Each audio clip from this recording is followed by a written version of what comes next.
श्री कृष्ण। हमारे चैनल में आपका स्वागत है।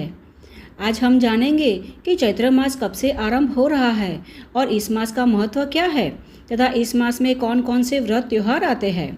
तो अंत तक इसे अवश्य सुनिएगा क्योंकि आज का वीडियो अत्यंत महत्वपूर्ण रहेगा।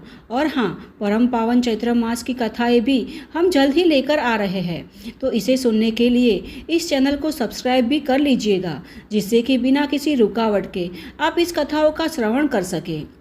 तो चलिए आज के वीडियो का आरंभ करते हैं।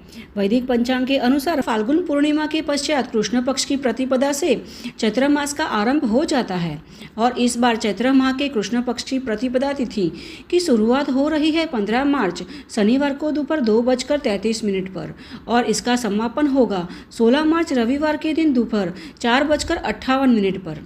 अतः इस बार चैत्र मास का आरंभ हो रहा है 15 मार्च शनिवार के दिन से। हिंदू पंचांग के अनुसार चैत्र माह हिंदू कैलेंडर का पहला महीना माना जाता है। इसी महीने से भारतीय नव वर्ष आरंभ हो जाता है। हिंदू वर्ष का पहला मास होने के कारण चैत्र का अत्यधिक महत्व होता है। साथ ही इस माह में अनेक पर्व भी मनाए जाते हैं।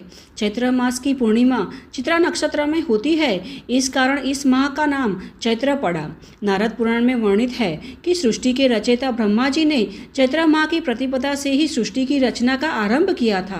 साथ ही सतयुग का आरंभ भी चैत्र माह से शुरू होता है।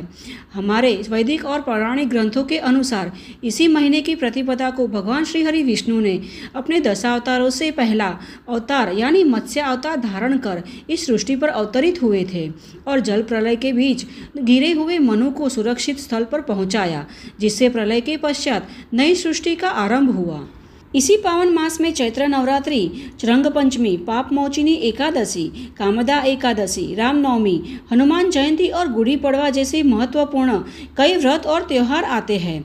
इसीलिए इस माह को धार्मिक और सांस्कृतिक रूप से अत्यधिक महत्वपूर्ण माना गया है और इसीलिए इस माह में हमें जितना हो सके उतना हमारा समय भगवान श्री हरि विष्णु की भक्ति में व्यस्त करना चाहिए। और साथ ही इस माह में सूर्य देव की भी पूजा आराधना की जाती है, क्योंकि इस पावन मास में चैत्र नवरात्रि आती है तो माँ दुर्गा की विशेष रूप से पूजा आराधना भी अवश्य करनी चाहिए। चैत्र नवरात्रि के 9वें दिन रामनवमी का पर्व मनाया जाता है।